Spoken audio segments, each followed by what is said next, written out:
Politician हर कोई बन सकता है, लेकिन पॉलिटिशियन के अंदर विजन होना चाहिए। कोई पार्टी के आदमी, किसी भी पार्टी में आदमी हो, चाहे वो कांग्रेस के अंदर हो, बीजेपी के अंदर हो, एनसी के अंदर हो, या जो भी पार्टियां हो, पहले तो आदमी को ये सैक्रिफाई होना चाहिए कि मैं अगर फील्ड में पॉलिटिकल लाइन पे आया हूँ तो मेरा फील्ड जो है लोगों के काम करना है। दो टाइप की पॉलिटिक्स है, एक डेवलपमेंट के नाम पे है, एक हिंदू धर्म के नाम पे है।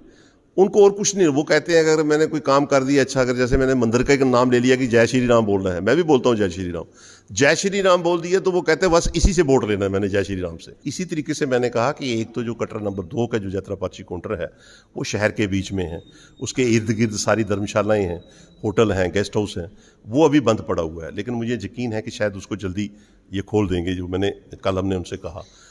कोविड-19 के चलते जो कटरा में बिजनेस का नुकसान हुआ है, एम्प्लॉयमेंट का नुकसान हुआ है, और सबसे बड़ी बात जो डेली वेजेस, जो लोग रोज़मर्रा की मेहनत मुशक्क़त करके कमाते थे, उनका काम भी ख़त्म हो गया।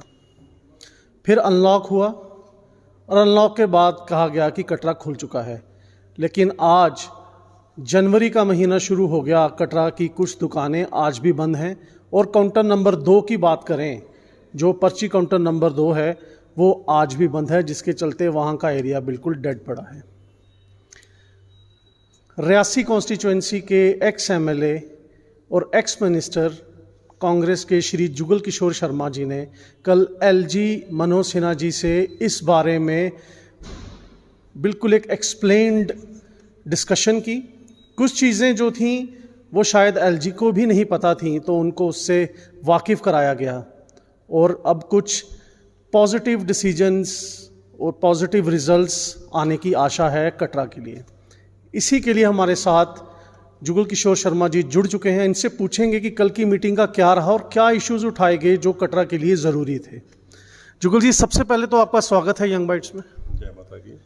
जुगल जी, कल आपने मीटिंग की, आपका जो वो एक पिक्चर है रात को ही वायरल हो गया और सब ने उसको सराहा है, चाहे कोई भी तबका है बिज़नेस के रिलेटेड, चाहे वो डेली वेजर्स हैं जो अपना रोज़मर्रा की मेहनत मुशक्क़त करते हैं। क्या प्रॉब्लम्स कटरा के लेकर आप उनके पास गए, एलजी मनोज सिन्हा के पास?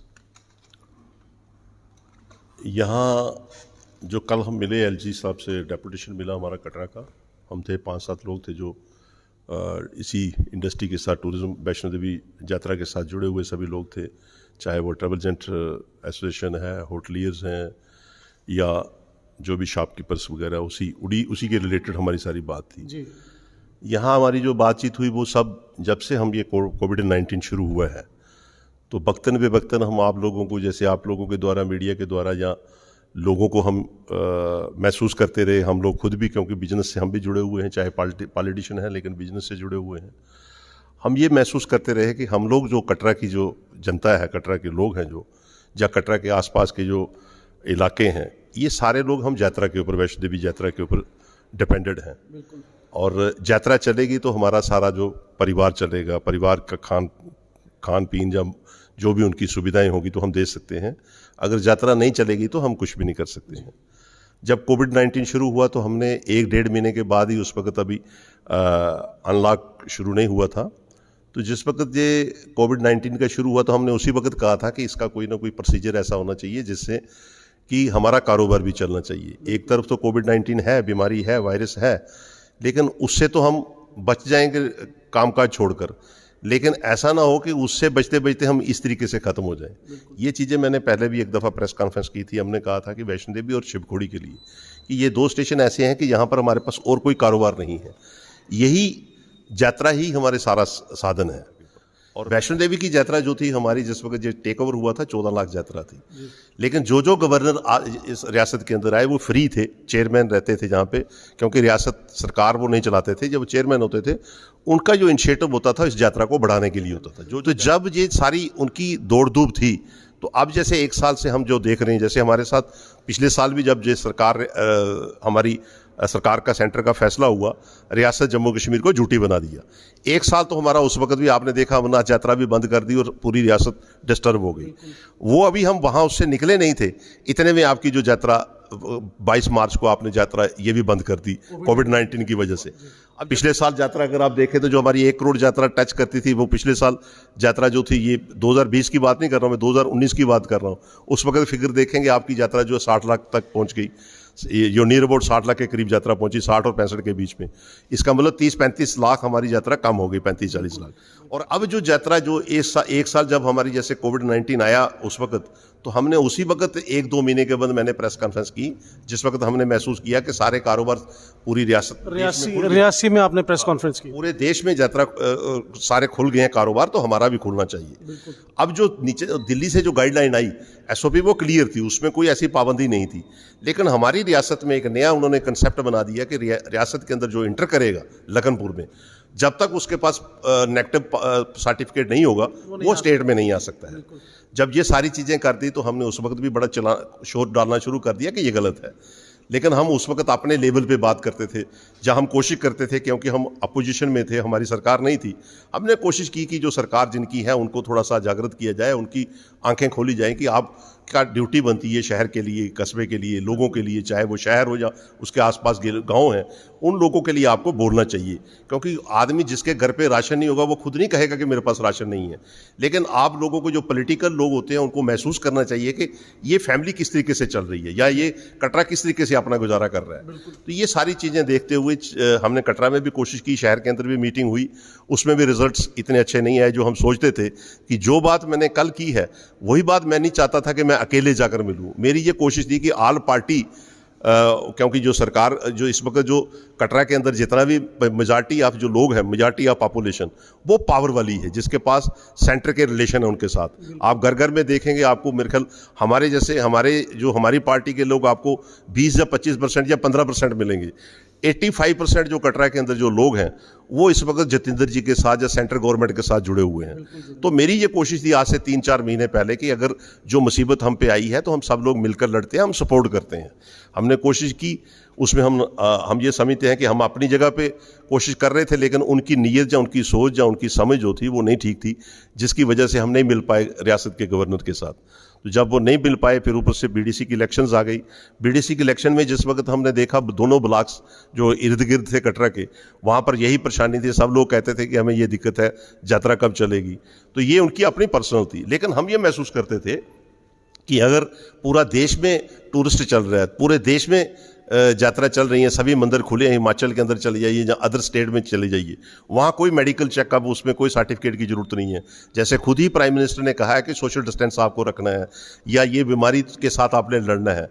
अब तो वैसे वैक्सीन भी आ गई। तो ये सारी चीज़ें जिस वक्त लोग महसूस कर रहे थे, लेकिन उसी के बावजूद पूरे हिंदुस्तान के अंदर सारी मंदिर खुले हैं, सारे टूरिस्ट जा रहे हैं, हरिद्वार खुला है, आपके हिमाचल खुला हुआ है, जितना भी आपके पास जो दायरे थे टूरिज्म इसके यात्रा के, वो सारे खुले हुए हैं। हमारी सारी नेबरिंग स्टेट्स भी खुली सारे खुले हुए हैं। तो तब जाकर जिस वक्त ये महसूस किया हमने, तो फिर हमने यही महसूस किया, हमारे पास 2 ही रास्ते थे।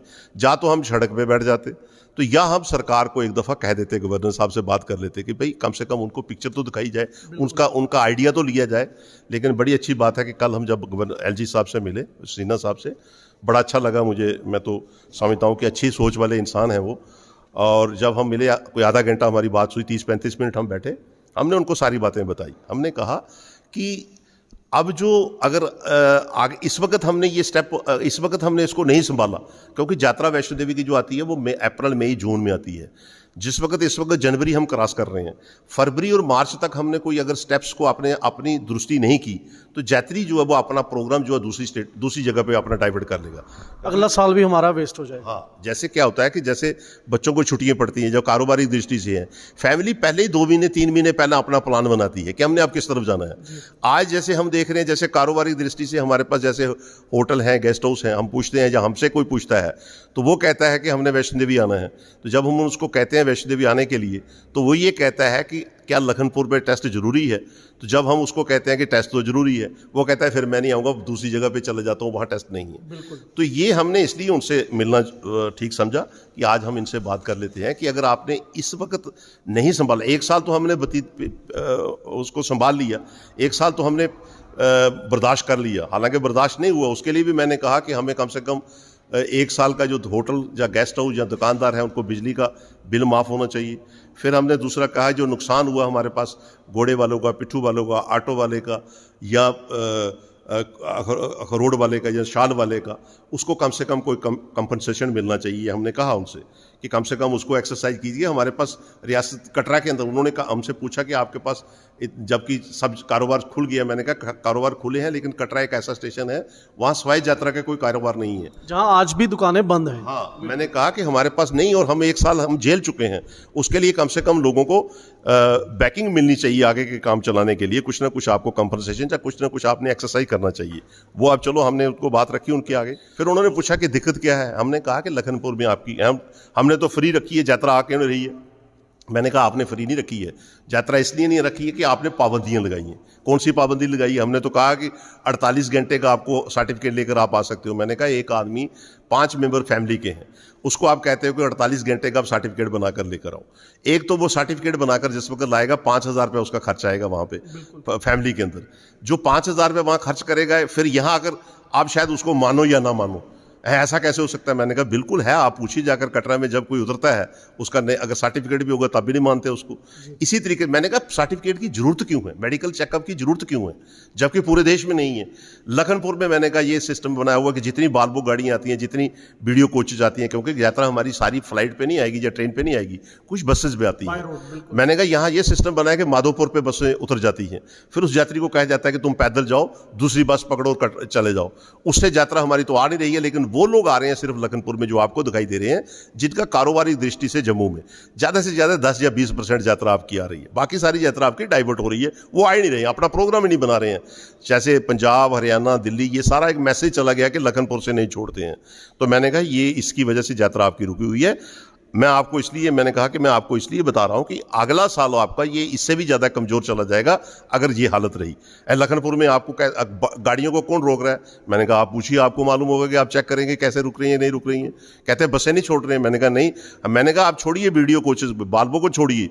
हमारे यहाँ पर जो हमारी रियासत के अंदर यूपी स्टेट की बसें आती हैं, राजस्थान स्टेट की बसें आती हैं, जो एसआरटीसी वहाँ जो उनकी जो ट्रांसपोर्टेशन की गाड़ियाँ आती हैं गवर्नमेंट की, पंजाब की आती है, हरियाणा की आती है। मैंने कहा वो सारी बंद पड़ी है, दिल्ली गवर्नमेंट की सारी बंद पड़ी हुई है, वो सारी बंद है। मैंने कहा बिल्कुल बंद है, क्यों नहीं आती है? मैंने कहा ये आपने रोक कर रखा हो तो आएंगी कैसे वहाँ पे? ये सारी बातें मेरी उनसे डिस्कशन हुई जिस वक्त उन्होंने महसूस किया, जो मैं समझता हूँ उन्होंने महसूस किया इस बात को कि ये स्टेप्स जो हम ले रहे हैं अपनी तरफ से उनका अच्छा स्टेप है कि भाई उन्हें आना। फिर मैंने कहा आपने अलाउ किया कि जो लोकल आदमी आएगा उसको एक ग्रीन या येलो आपने पास बनाया हुआ है, वो अपनी डिस्ट्रिक्ट में जाकर चेकअप करवाएगा। लेकिन जो यात्री आ रहा है बेचारा उसके लिए फिर मैंने कहा इसकी मेरी आपसे सजेशन ये है कि अगर आपने जरूरी ही यात्री को वैष्णो देवी छोड़ना है, उसको मेडिकल चेकअप कर छोड़ना है वैष्णो देवी, लेकिन आप उसको रास्ते के बीच में क्यों रोकते हैं? लखनपुर में क्यों रोक रहे हैं? उस यात्री को यहाँ आप कटरा के अंदर आप सब्सिडाइज रेट पे आप लैब वगैरह लगा दो, 1 2 4 5 6 7 लैबें लगा दो। जो यात्री जाएगा वैष्णो देवी घर से लाया होगा सर्टिफिकेट ठीक है, नहीं लाया होगा तो वो वहाँ जाएगा, यहाँ आराम से पहले वहाँ आएगा जहाँ उसने सराय पे ठहरना सराय पे ठहरे, धर्मशाला में ठहरना धर्मशाला में ठहरे, गेस्ट हाउस में जाना गेस्ट हाउस में जाए, होटल में जाना होटल में जाए, फैमिली को रखे। यहाँ लैब में 5-7 लगी हो, वहाँ चला जाए, टेस्ट करवा ले, आप सब्सिडाइज रेट पे आप खुलवा लो। जहाँ पर जब आपने लखनपुर पे खोली है तो यहाँ पे खोल लो, वहाँ एक वाजिब रेट पे टेस्ट करवा ले। हाँ, मैंने कहा लखनपुर में आप यात्री को, एक जो यात्री दिल्ली से चलेगा उसको आप बीच रास्ते में रोक रहे हैं। अगर एक आदमी कोई पॉजिटिव आएगा तो सारी फैमिली डिस्टर्ब, तो उसको आप बीच रास्ते में रोका हुआ, उसके बजाय आप यहाँ पे कटरा में रख लो। वो जो आएगा यात्री अपनी फैमिली को किसी धर्मशाला में होटल में रखेगा, उसके बाद आपके चेकअप करवाएगा। अगर उसका चेकअप सर्टिफिकेट मिल जाता है वो चला जाएगा। मैंने कहा आपने अपनी एक रियासत के अंदर घुसते ही आपने उसको रोक लिया है, और ये हिंदुस्तान में पहली रियासत है यहाँ पर आपने बॉर्डर पे उसको लखनपुर पे रोकते हैं, बाकी हिंदुस्तान में कहीं पे नहीं है। चाहे वो टूरिज्म दृष्टि से देख लीजिए, चाहे आप यात्रा के दृष्टि से देख लीजिए। तो इस बात को जब उन्होंने सुना तो महसूस किया, मैंने इसलिए आपको कहा कि 30-35 मिनट हमारी डिस्कशन हुई इसके बारे में। जुगल जी, काउंटर नंबर 2 की बात करूं, काफ़ी दिन हो गए, महीने हो गए, पर्ची काउंटर नंबर 1 खुला हुआ है, लेकिन काउंटर नंबर 2 के लोग आज भी वेट कर रहे हैं। उसमें ऑटो वाले भी आते हैं, दुकानदार भी आते हैं, रेहड़ी वाले भी आते हैं, और स्पेशली ट्रैवल एजेंट्स आते हैं। JKDDC की बिल्डिंग वहाँ पे है, और श्राइन बोर्ड का एक बिल्डिंग वहाँ पे है जहाँ पे यात्री रुकते हैं। लेकिन लोगों को बिजनेस में कोई उसमें फ़ायदा नहीं हो रहा है जब तक काउंटर नहीं खुलेगा। क्या रीज़न है कि श्राइन बोर्ड अभी तक काउंटर नंबर 2 खोलने में विफल हुआ है? ये बात कल मैंने उनसे कल ये भी बात कही कि भाई आपने जब एक काउंटर जो बस स्टैंड वाला आपने पर्ची काउंटर खोला है तो ये भी खोलना चाहिए, ये भी खुलना चाहिए। तो तब उन्होंने उनका बेसिकली कुछ चीज़ें जो उनके नॉलेज में नहीं थी और उनको बताना ज़रूरी था। मैंने उनको एक बात और भी कही कि आप हमारे रियासत के सब कुछ मालिक आप ही हैं, हमारे सरबराह आप ही हैं। लेकिन इसके साथ साथ मैंने कहा कि हमारी जो आपके साथ रिलेशन है गवर्नर एज ए एलजी नहीं है, आप हमारे वैष्णो देवी श्राइन बोर्ड के चेयरमैन भी हैं, वो भी एक रिश्ता है हमारे साथ। और मैंने कहा अक्सर जो गवर्नर पहले हुआ करते थे वो फ्री रहते थे, सरकार सेपरेट काम कर रही है, गवर्नर चेयरमैन है अमरनाथ जी श्राइन बोर्ड का या वैष्णो देवी श्राइन बोर्ड का। तो वक्तन बेवक्तन वो कटरा में जब आते थे तो हम लोग जैसे कई दफ़ा हम मिल लेते थे या हमसे सजेशन कुछ मिलती थी उनको, तो वो उन सजेशनों पे देखते थे। इसी तरीके से मैंने कहा कि एक तो जो कटरा नंबर 2 का जो यात्रा पर्ची काउंटर है वो शहर के बीच में है, उसके इर्द गिर्द सारी धर्मशालाएँ हैं, होटल हैं, गेस्ट हाउस हैं, वो अभी बंद पड़ा हुआ है। लेकिन मुझे यकीन है कि शायद उसको जल्दी ये खोल देंगे, जो कल हमने उनसे कहा।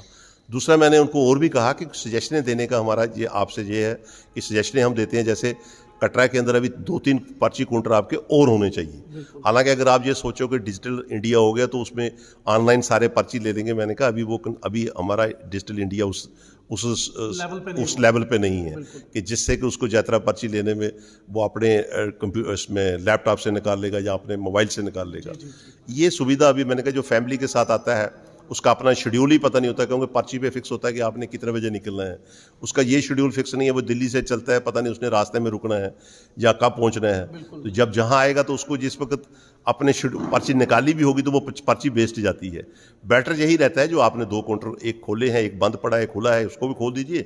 और फिर मैंने कहा कि यहाँ 1-2 काउंटर की और ज़रूरत है, जैसे चिंतामणि साइड पे ज़रूरत है, उसके लिए मैंने कहा। दूसरा मैंने कहा जो रेलवे स्टेशन के अंदर जो काउंटर है ये भी स्टेशन से बाहर होना चाहिए, रेलवे स्टेशन के अंदर नहीं। तो ये सारी चीज़ें हमने कल कही उनसे। लेकिन हमारा जो मुख्य कारण था जो कल का मिलने का, एक तो यही था कि अगले साल जो हमारी यात्रा है 1 करोड़ से ऊपर जानी चाहिए, उसके लिए क्या साधन है। उसके लिए जैसे मैंने इनसे कहा कि आपका जैसे टूरिज्म डायरेक्टर टूरिज्म है, डायरेक्टर टूरिज्म के अंडर जो है हर एक स्टेट के अंदर आपके टूरिज्म के असिस्टेंट डायरेक्टर बैठे हैं, कोई डिप्टी डायरेक्टर बैठा है। टूरिज्म डिपार्टमेंट की एक रिस्पॉन्सिबिलिटी होती है कि ये जो टूरिस्ट और यात्रा इनको कैसे हमने वापस उसको उस पोजीशन पे लाना है जो हमारा पहले स्टेटस था।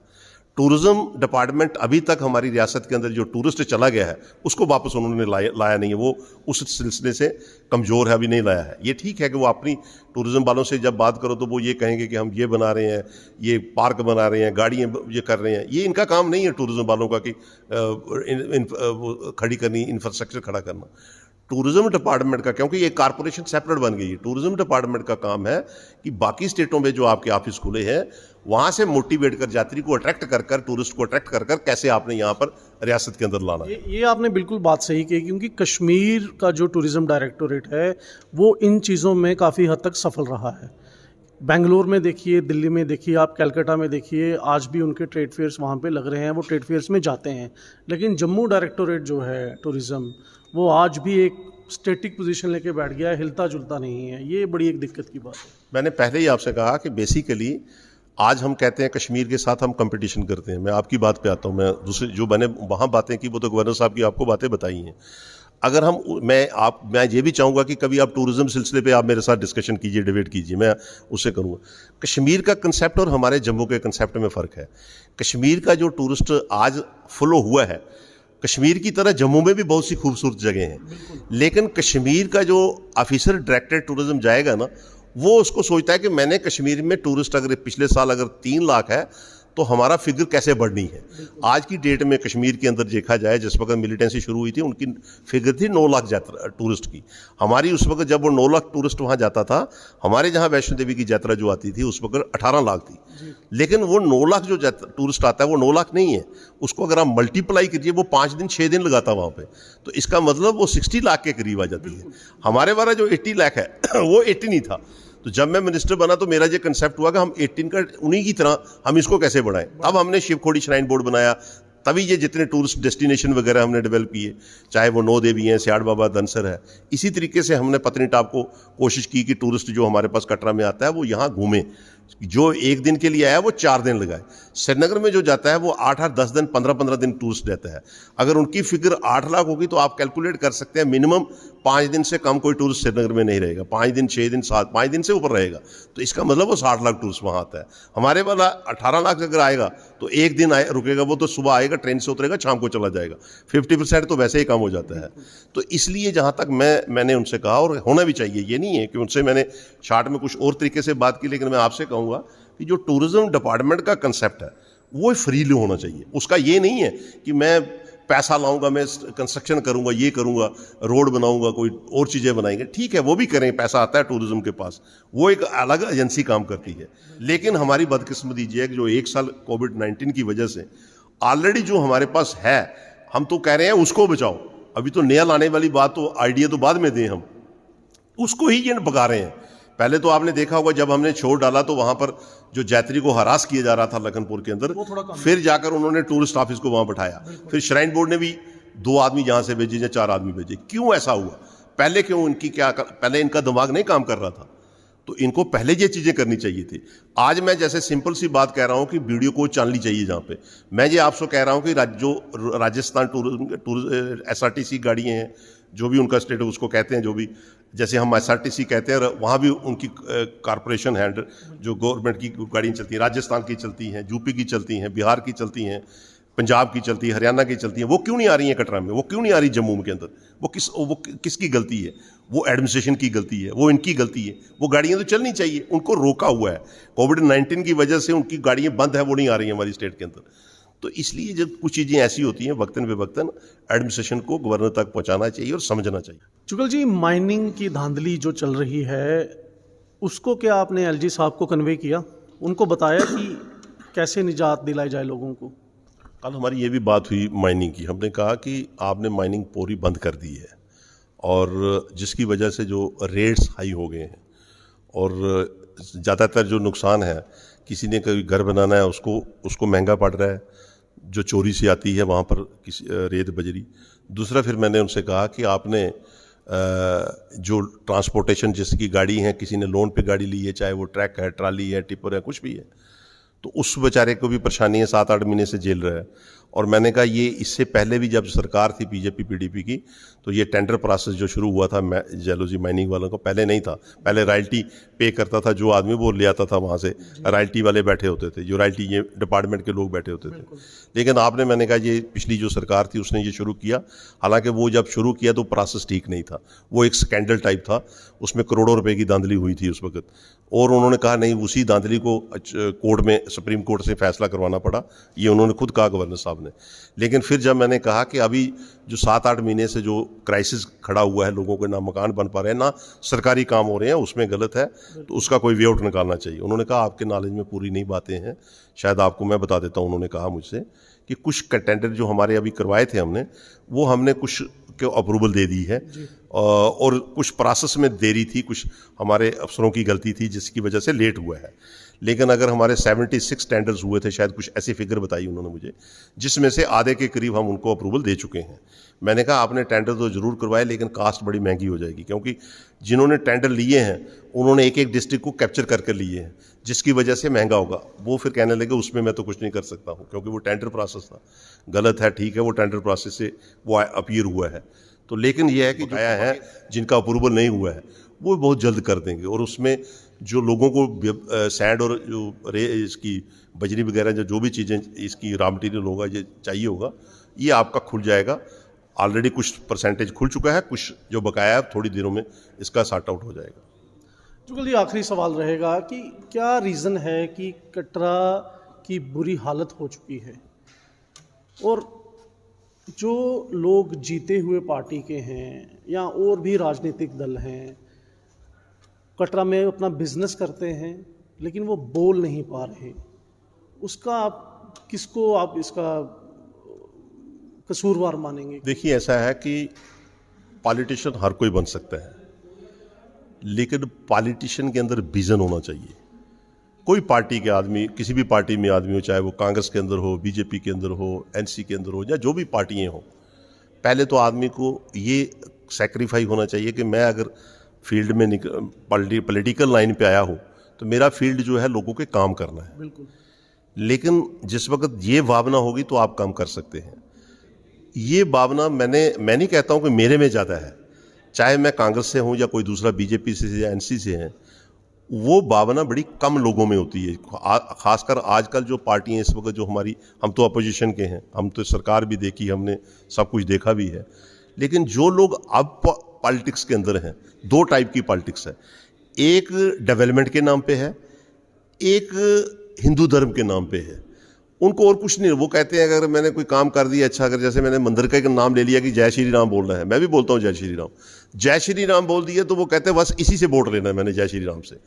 तो मैं उनके लिए कहूँगा कि उनकी सोच कस्बा कटरा की डेवलपमेंट नहीं है, उनकी सोच इन चीज़ों पे नहीं है। उनकी सोच एक यही है कि किसी तरीके से हम एमएलए बन जाएं, किसी तरीके से हम पंच बन जाएं, किसी तरीके से हम वार्ड मेंबर बन जाएं, किसी तरीके से हम चेयरमैन म्यूनसिपलिटी का बन जाएं, सिर्फ हमारा नाम रहना चाहिए। काम की उनको काम कैसे होते हैं, कैसे नहीं होने चाहिए, ऐसे सिंपल सी बात है। मैंने ये कहा कि आज से 4 महीने पहले हम कस्बा में बैठे थे, कस्बा के हित की बात कर रहे थे। हमने ये कोशिश की थी कि सरकार इनकी है, सेंटर में मंत्री इनके हैं, एक टाइम फिक्स करना है गवर्नर के साथ, सारी बातें काम हो या ना हो, कम से कम हम बात तो कर लें उनके साथ। 4 महीने हम वेट करते रहे, 4 महीने से किसी ने, फिर लास्ट में हम एज ए अपोजिशन हमें जाना पड़ा ना उनके पास। अगर ये लोग हमारे साथ जाते हैं तो जो बातें हमने कही हैं, हो सकता है हमारे कहने से 2 दिन लेट लखनपुर खुलेगा, ये हमारे साथ चले जाते, आल पार्टी चली जाती तो वो कल ही खुल जाता, दूसरे दिन खुल जाता। आज 4 महीने से नहीं खुला है तो उनकी गलती से, मेरी गलती से नहीं, लेकिन जो आपने पूछा है उनकी भावना ठीक नहीं है, उनकी सोच ठीक नहीं है। जब तक मैं कुछ कहूंगा यहाँ से उनके दिमाग में जाएगा, फिर वो सोचेंगे यार अब कुछ करना चाहिए हमें। ये उनकी सोच नहीं है, और ये मैं किसी एक आदमी के लिए नहीं कहूँगा। वहाँ जो लोग इस वक्त चल रहे हैं, आपने देखा हुआ बहुत से इशू आपके सामने आए हैं। अब आप देख लीजिए, एक वारीदारों का ही इशू एक बड़ा इंपॉर्टेंट है। हमने जो वक्त मिला, हमने जितना हम अपने टाइम पे जो कोशिश कर सकते थे, हमने पिक्चर सामने लोगों के रखी, एक ही टेन्यूअर था। हम लोग जो कर रहे हैं, हम लोग लोगों के बीच में जाते हैं, हम काम की बात करते हैं। जैसे अब मैं गया हूँ, मुझे किसी ने कहा नहीं कि आप गवर्नर से मिलो, मेरी भावना थी, मेरी सोच थी।